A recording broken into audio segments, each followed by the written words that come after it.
How do you handle conflict? I imagine that in the course of running a company, there has to be a healthy dose of conflict. It's necessary, that creative conflict. You seem like a very straight shooter. I just run from conflict. But how do you manage? How do you manage the, bringing in enough conflict, but also keeping, like the peace, I guess. Yeah. I'm sure there's a lot of, I've read a lot of books on it, Crucial Conversations, there's a bunch of books on it, right? And I know that there's definitely people that probably do it better than me. There's a lot of great thought leadership on it. Mm-hmm. I think for me it comes down to a couple of things. If people know that I care about them, and they can trust in that, in terms of their career, personally, that they're fulfilled and heard, and they don't have to doubt that, then I think that you can have really healthy conflict, and you can kind of cut to the chase in meetings about topics and not hurt feelings, feel like, well, that was my project, or you're stepping on my toes, or I think that people understand that, but it's hard in a company that as you grow to have people really believe that you care about them. But so you have to kind of replicate that throughout the organization. The executive team has to feel that way, managers, midline managers, and some people don't all the time. But I think there's a big distinction between a CEO that really actually cares about me versus, well, there's a CEO that just doesn't care, just wants to use me as much as he possibly can to get forward the company progress, and then whatever happens to me doesn't matter. And I think that's really important. I try to have that message out there, so when you have tough conversations, look, if they know that you have their best intentions at heart, even if you have to make hard choices, it's not fun making hard choices. It's lousy, and sometimes it affects people, and always affects people with change. Mm-hmm. But you have to start thinking about, yes, I understand that, and talk through it and help people understand it. But if they know that you care, then they're more willing to say, let's have hard conversations and be okay with it. If they think you don't care, you never win the day. You can't resolve anything. You just come to the point of saying, okay, we'll just do it your way. Right. And that creates a terrible organization. I think it's a challenge, though, for really strong-willed people to actually not run over other people, right? Mm-hmm. I mean, I have it too. I mean, you can say, well, no, it's a great idea, and you can run over people unintentionally, and so you have to kind of back up and really take into account and say, wait a minute, did I do that too fast? Where am I?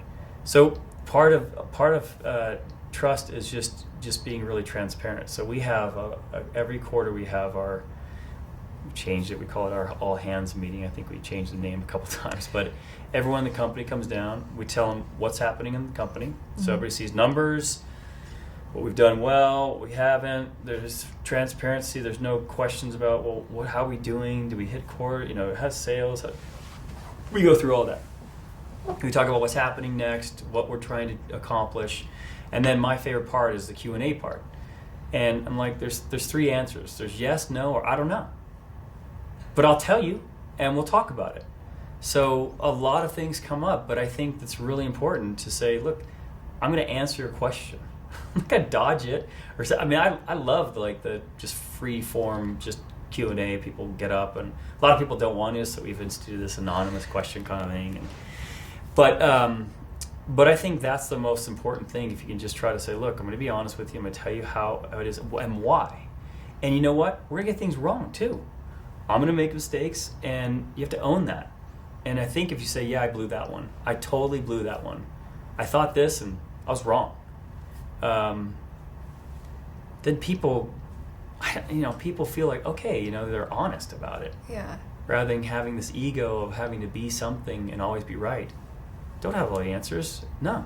Not going to be right a lot of times. That's okay. That's human nature, and it's a process, and it's how we handle that I think is the most important thing. So, look, it's kind of a long answer to your question, but it's one where I try to do those things with our executive team and our management team in the company. And when we're doing that well, it seems like we have really good alignment, and we can overcome a lot of different challenges, a lot of different diversity challenges as well that we're facing, which is different. It forces us to change a little bit, be uncomfortable maybe, and that's okay. But I think that's key. If you know that someone's good, well intentioned, then you can work through things. It's when you don't believe that you're in trouble. Yeah, I think it's a good demonstration of it's okay to be uncomfortable right now. We're creating this space. We're going to be uncomfortable together because that's the best way to get at the heart of something. Mm-hmm. At 97 Floor, we collectively will read several books, and we just finished with Never Split the Difference, about negotiating. And the biggest thing they talk about is this emotional intelligence. Mm-hmm.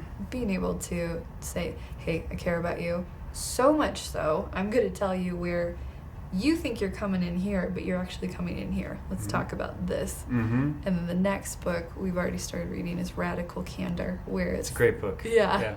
It's that aspect of, I kept thinking of that when you were saying, being able for senior leadership to give feedback to the intern and vice versa. Mm-hmm. Like, it's this idea of that intern saying, why are we doing it this way? Yeah. And then being able to have a conversation around that, because maybe they have an insight, some fresh eyes on everything. Yeah, I think one of my favorite terms is the idea wins, and I think it's great. I love it, and we try to implement that in everything we do. But it's hard. A lot of people don't want to give their opinions or thoughts, or don't like conflict and want to avoid it, so they don't address it. And sometimes it's radical candor. Look, I've been through it. Sometimes it's great to get the feedback. Other times, I don't really want feedback. It's like, oh, come on, here. Yeah, it's killing me, man. I mean, I'm trying to do it as if I didn't know. Yeah. But it's hard, and it does put you in uncomfortable places. Again, it's the intent that it comes through with. I'm really big on intent and delivery, and just trying to be conscientious of someone and giving them feedback appropriately. That's a big thing for me. I think it's important. How you give feedback is maybe more important than the feedback you give many times. Yeah. So that delivery, that creating this but it's hard. Space. Yeah. A lot of different personality types. Yeah, every time I read these books, I'm like, I wish I could implement all the things all at once, but it is like mental gymnastics to remember them and implement them. So I'll take one. And there's challenges because everyone's reading different things. We've got this big reading library wall, and we all share books, and we just put them in there, and people can grab them and just read them and then put their books in. It's kind of cool. But there's so many, so many takes. There's so many takes and so many things happening. So everybody's like, oh, I just read this book and this out. It's like, okay, I'm not on that book yet, and so I'm trying to implement this, and this other person's implementing something different. So it's good. It's good, but it gets confusing. You can always tell what someone just read. Yeah. Because it goes out.